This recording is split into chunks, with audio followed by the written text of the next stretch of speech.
Hi everyone, I'm Jim and welcome to the review of Totem, the 12th studio album by the band Soulfly. You may know from my previous Soulfly review that I've been a massive fan of this band since the year 2000. I've listened to this stuff when I was a small child and I loved it, especially the first two albums. It's not just nostalgia, the songs were great through and through, interesting, lots of experimentations, mixing various metal subgenres but also other music genres. It was an interesting music. So now we have Totem. This is the first album without Mark Rizzo, who left the band because he wasn't paid enough by Max and he wasn't treated correctly. Anyone can believe that because we know what happened after the Omen album. Both the drummer and the bassist left the band, citing that they were treated like shit. I'm inclined to believe them, because why would they lie? So stepping up as the lead guitarist on this record is Arthur Risk. He's also the producer for this album. He's a guitarist of Eternal Champion and Summerlands. We also have a guest guitarist on this record. He's called John Powers.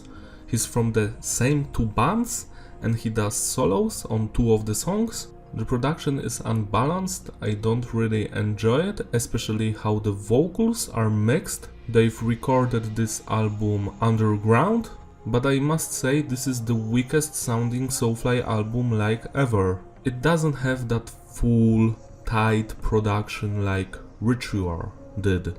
The message of the record is diverse. Some songs are about heritage, native people. I've never listened to this band because of the lyrics, but for the music and the vocals and the atmosphere and the riffs and the groove. So lyrics were never that important.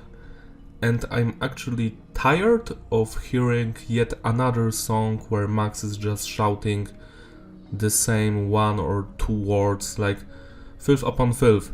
I wish he would go back to writing more fun lyrics like in the first couple of Soulfly albums that were not about war, hate, the same fucking words repeated over and over again. No, the first album had fun lyrics, like I don't know, there was a song about soccer, there were emotional songs about the murder of his stepson.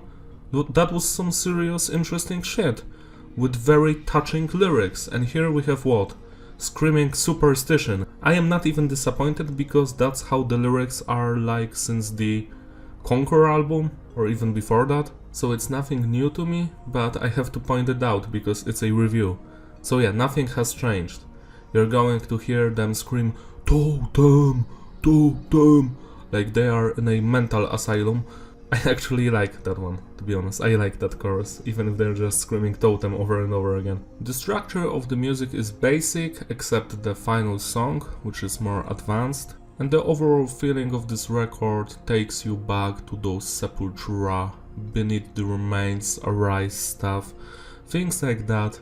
I actually cannot stand it anymore because look at Max's career. He released Dark Ages in 2005 by Soulfly, and since then he's just trying to do more and more old school type of a sound, just repeating the same shit over and over again.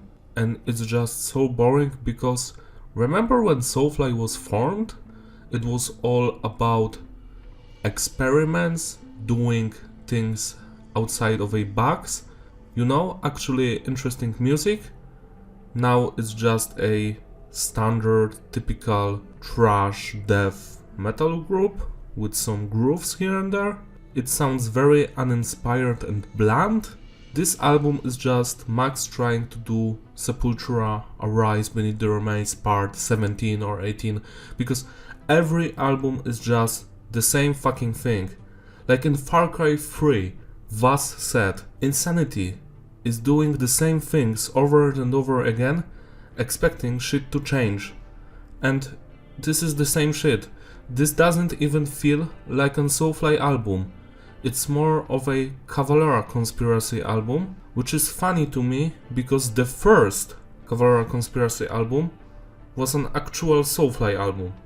just with the dude from Gojira as a bassist and Igor on the drums. Like, I remember back in 2007, I think Max said that, yeah, Soulfly is writing a new album, Inflicted, and then they've just used that song for Cover a Conspiracy, and fuck you fans, Inflicted is Cover a Conspiracy now. I am not enjoying the fact that this album has almost none of the charm and the atmosphere of the Soulfly band.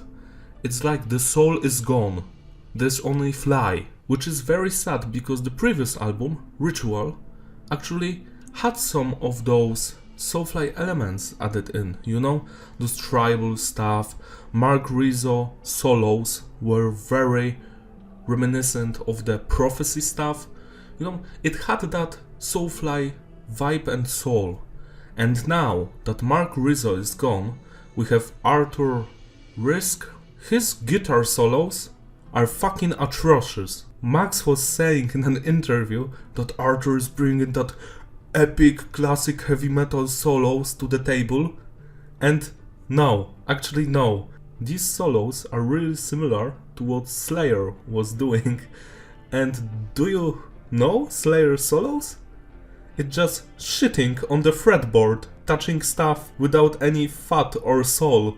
So yeah, that's how the solos sound here for most parts, because some of the solos are nice, but not many of them. Like, let me just start the review with the first song, Superstition.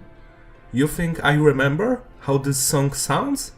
I actually almost don't, because the solos were fucking atrocious, the vocals were shit, there's some weird filter behind them, and this song has some of those Soulfly elements, you know, those tribal stuff, but it just sounds so forced and uninspired. This sounds like a B-side, a track you don't want to release on an album. I like the tribal stuff, but it's like a member berry, you know? Like from South Park, where they say, oh look, they've done that thing they're known for. Yeah, that's the stuff here. You're listening to a subpar, boring song, and at the end they add the elements you love in the past, and you're supposed to be like, yay, great work.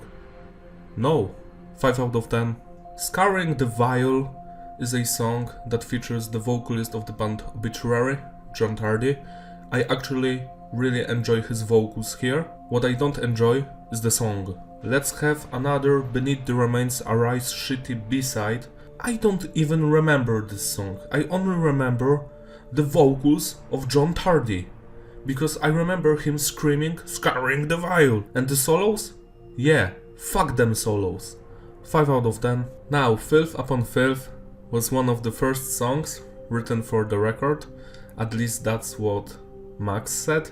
You can find interviews where he talks about every song from this record. What's the lyrical content about? Check that shit out. Educate yourself. It's always interesting to hear about what the creator has to say about his stuff, so I recommend doing that. Filth Upon Filth was written in drop C, and it's played in that, which is funny because that's Linkin Park drop, and it has actually a very cool main riff. I enjoy that riff, and one solo here. Chorus is nice, but again the vocals are just, what is this? There's some kind of a weird filter on his voice. Like, I listen to other albums and it sounds normal, but this one sounds like shit. I thought something was wrong with my copy, so I've checked the album on YouTube and on Spotify, and yes, it also sounds like shit. It has the same problems. So it's not my copy that is fucked up. It's the entire album. I actually like coming back to this song. The previous two ones, hell no, fuck off with that. But Filth Upon Filth, nice. It's somewhere between decent and good, so 6.5 out of 10. Rat in Pain is another disappointing track. It has more of a classic death metal vibe. It actually reminds me of the Polish band Turbo and their album that was called Dead End from 1990. This song actually sounds very similar to that stuff. I'm pretty sure it's a coincidence. I don't think that Max knows about the Polish band Turbo, they're not that well known outside the country. So the song is just a boring snooze fest of blasts and just boo boo boo boo. It has a nice ending, a sort of a breakdown. Rat in Pain. Great. Great work, guys. 5 out of 10. The damage done is slightly better. I actually really enjoyed the solo in the middle. It's more fun to listen to than the atrocious solos that you could hear previously. Overall, the song is above average, but it's not decent. It's another of those songs that you're going to forget about. Typical Beneath the Remains Arise B-side stuff from Max. 5.5 out of 10. The title track, Totem, is actually amazing. I remember that Max said in the interview that it was inspired by nu metal. That his son, the drummer, said that let's make some nu metal grooves. I actually love listening to this song because it has a more of an interesting structure. It starts like a typical boring snooze fest B-side stuff, but the pre-chorus is nice.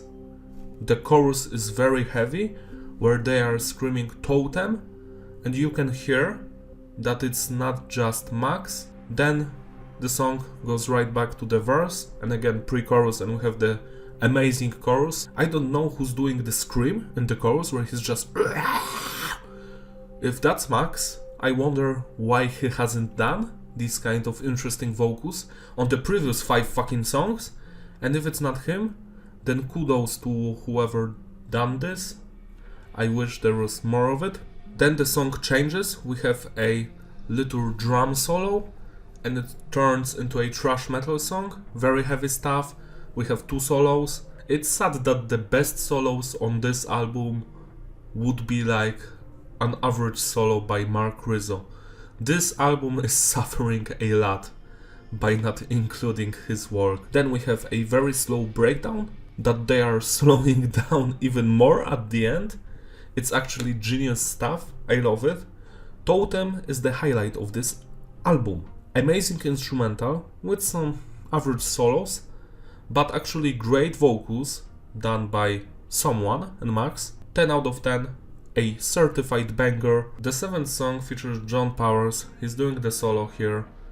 I actually like the solo, I like the tribal elements in this song, and the overall riffs are fine. The vocals sound also good. It's nothing special, it doesn't stand out from the discography, it's just a good song for this kind of an album. So a 7 out of 10. And I could say the same thing about Ecstasy of Gold.